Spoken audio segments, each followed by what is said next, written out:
dropping off not just hard goods, but now have moved into the grocery business as a result of their acquisition within North America of supermarket, and now their ability to literally bring to people's doorsteps that are concerned about going out because of the pandemic groceries, and do that with greater accuracy and greater effectiveness every day. These are consumer changes that likely will continue to accelerate. And as hard as it is to believe, as we think about data, 90% of the data that we have today has literally been created in the past 5 years. And that is as a result of the emergence of these wearable devices, whether it's watches, smartphones, laptops, etc. The amount of data that firms are able to collect, and as a result of Moore's law process, has continued to allow global firms to become much smarter with respect to how they understand capabilities. And this has really served to transform the way that each of us travel, the way we bank, the way we consume healthcare as a service, the way we entertain as we think about Disney Plus, Netflix, and other streaming giants that are now delivering an array of entertainment elements straight into our home.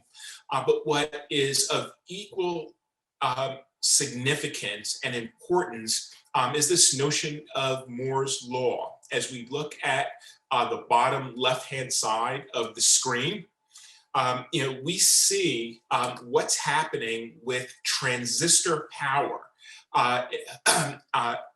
This is factual. The smartphone that many of you have in your hand right now, and if not in your hand, certainly on the table in front of you, in many respects contains more processing speed, more transistor power than the computer that was on board the lunar unit that the United States sent to the moon as we think about the 60s. This transformation of processing speed, of processing power, has really required us to rethink the speed in which we help upskill, reskill, and accelerate the development of individuals within our workforce. And then equally as illustrated, and this is also the power of this transformation. As we think about the computer power of our phones, or the computer power of the actual cameras that are embedded in them, literally, less than 30 years ago, those items would have cost us over $10,000 for just the camera portion, let alone the computer processing power of the chips. So as we think about what's happening across our broader ecosystem, it further intensifies the importance of the learning and development community within the context of the organizations in which we operate in, to really ensure that the tools, the processes, the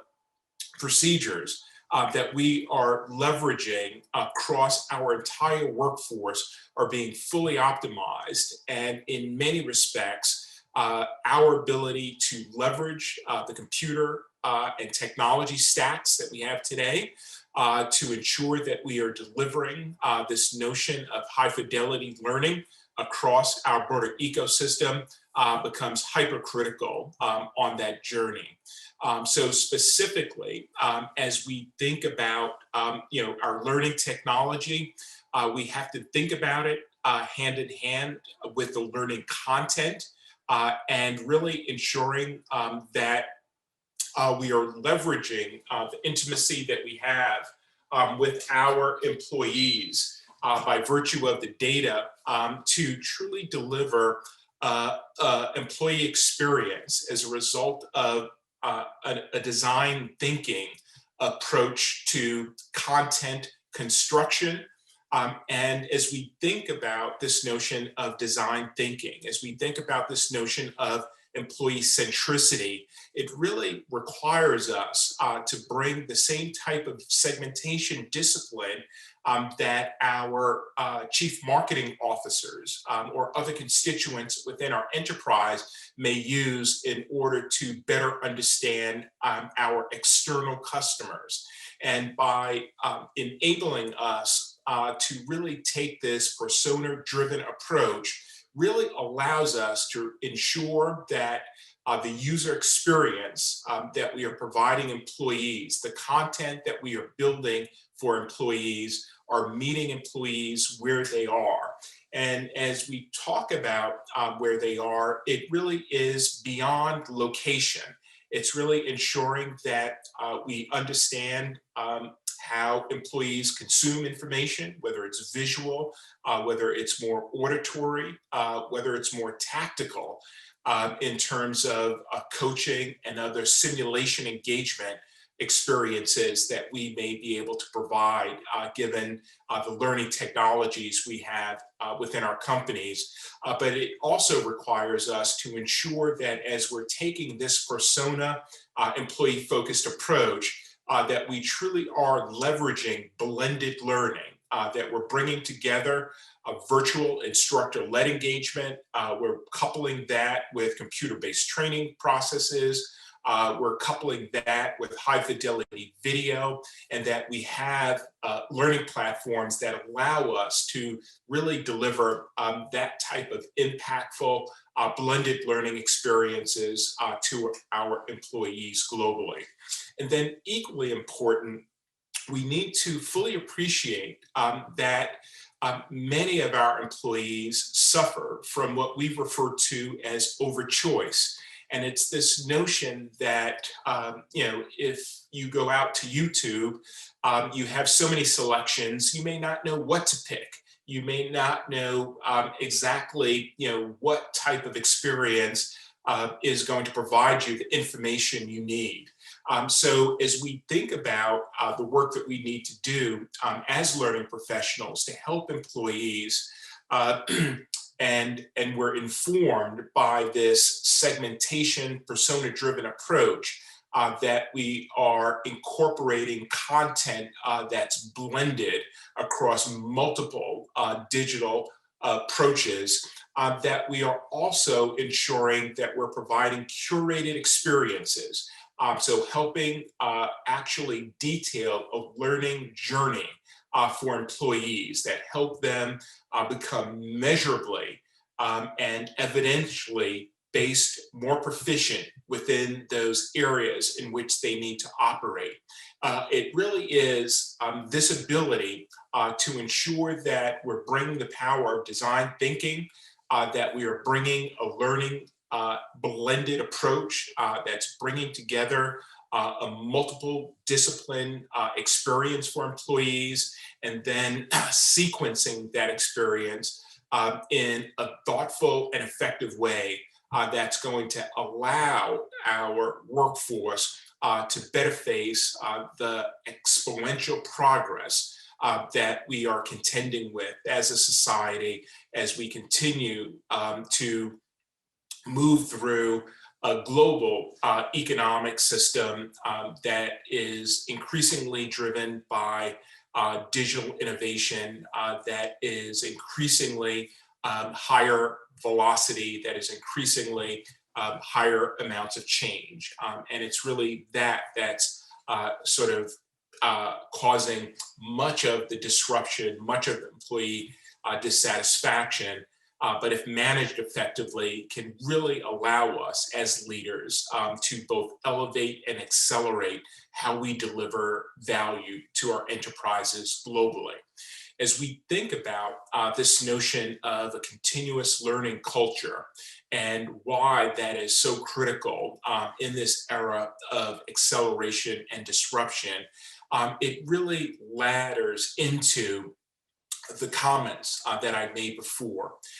In many cases, as learning and development professionals, we push training via the various platforms that we leverage across our enterprises for employees to complete.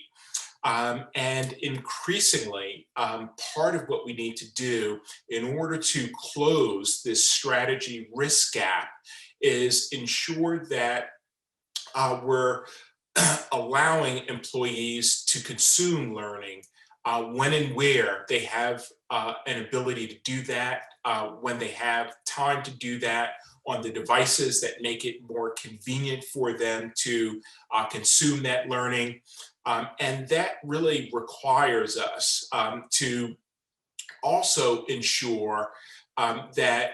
we fully appreciate, that with this acceleration, of innovation, that part of what we need to solve as learning and development professionals is taking a moment to ensure that the culture that we are creating within our enterprises truly ladders continuous learning into how employees understand career development, optimization, how our employees understand this ability to increase their proficiency within their respective job function, and ensuring that they understand by the continued shampooing and polishing, of their skill sets will allow them to not just support and serve our various clients more effectively, but equally important, will help them optimize their career trajectory in the context of the various firms that we have the privilege of supporting.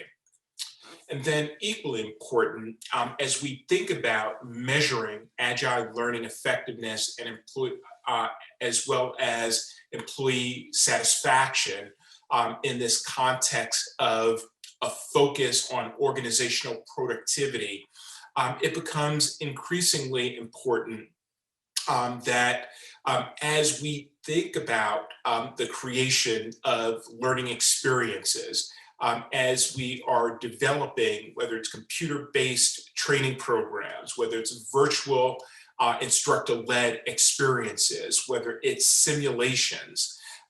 that the measurement indicators that we are working to evaluate effectiveness ladder into the same key performance indexes that our business leaders are looking to drive. Said another way, to the extent that we are trying to improve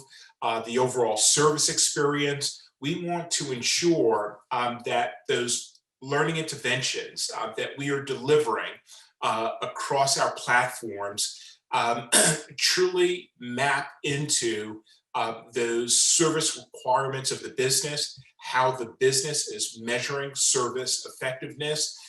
if those requirements are sales effectiveness similarly, and really ensuring that as we measure employee effectiveness post-training intervention, whether it's at 30 days, 40 days, 60 days, that we're really trying to understand and incorporate the information from those employees' performances that move through our intervention, of how that has helped them become more effective on service dimensions, on sales dimensions, or other elements that may be critical. But what is most important is that as learning and development professionals, we really are talking the same language as the business executives within our company. And then it's equally important that even in this context of digital fluency and the importance of digital fluency to our enterprise, that we don't lose ourselves and not necessarily focusing on what is increasingly referred to, certainly as soft skills, but in many cases becomes critically important to how we manage a distributed workforce in this age of acceleration. So as we think about how we develop this notion of learning journeys or curated learning, that we want to ensure, that the repository, the catalog that we have really provides an ability to ensure that we truly are both shampooing and polishing the full skill set of employees across our enterprises. And while this notion of smile sheets, or what many of us refer to as L1 surveys, that individuals now have an ability to provide feedback, on their cell phone immediately after completing a learning intervention. We really want to ensure that we continue, to understand those experiential elements, whether it's content, whether it's the technology, in order to ensure we're incorporating that into our learning technology ecosystem and getting smarter and smarter with respect to how we're delivering learning. And then as we think about preparing for what's next in this age of acceleration, there are a couple of things that I want to really ensure I double click on. Among these elements is this notion of ensuring that we are infusing within the context of enterprises that we operate in, this notion of adaptability, this notion of agility, and really being intentional with respect to how we are delivering these cultural features, and thinking about them not just in the context of technical skills in terms of whether it be Scrum or other adaptability training, but really thinking about them with respect to how we are really building resiliency within our workforce, that we're caring for the whole employee. As we think about this notion of work from home, which many of us have been forced into, this notion of not just physical health, but also mental health is something that continues to be an item that increases in priority with respect to how we are managing the workforce, how we are introducing and illustrating empathy across our leadership engagement processes. And as learning and development professionals, we have a disproportionate ability to help influence that type of agility, that type of adaptability, and helping our enterprise become much more resilient given these changes that we're seeing. And then additionally, this notion of really understanding that as many of our employees or many of our workforce employees become more of a millennial majority, that they truly are, connected globally as it relates to world events, and understanding, how we can help them really decipher and obtain more accuracy by virtue of the information we're providing, the support we're providing them, as they too attempt to synthesize that data. And as learning professionals, we really do have significant amount of proximity, to our HR data, and we need to leverage that increasingly more strategically to help us really ensure, as we put learning in the flow of work, we're meeting employees where they are in terms of their maturity with our organization and providing them with the right content at the right time. As L&D professionals, we have a disproportionate ability to do that effectively. And then I think it is become increasingly important, that this notion of blended learning and really having pedagogy that incorporates synchronous as well as asynchronous type of experiences where we can bring individuals together, where we can optimize Zoom engagements, put people in breakout rooms, try to simulate some of the networking and rapport building that we are so familiar with as we think about our experiences a year ago in classrooms. And that really requires us, to really lean in and ensure that the infrastructure, the technological learning platforms that we are leveraging are really being optimized by our facilitators, by our designers, that they are collaborating in a way that really allows us to not just have sustainable infrastructure that offers us an ability to scale up or scale down as a result of various changes, but also allows us to truly deliver world-class learning experiences to our workforce. What I'd like to do is stop there. I'm not sure if there are any questions, in the queue, but what I will do is pause for a moment to see if there are any questions. I think I may have a few minutes left. Yes, Jesse. So we have a question from Imran Sheikh. He's asked, what are the prerequisites of using learning analytics to find the ROI learning interventions? If you could share your experience. Yeah, so excellent question, as we think about, our learning analytics. And one of the things that, we are, truly exploring, is what we refer to now as adaptive learning. So understanding that because of the maturity of AI and machine learning, we really have an ability to, what I refer to as customization at scale. And what I mean by that is really creating learning journeys or curated learning experiences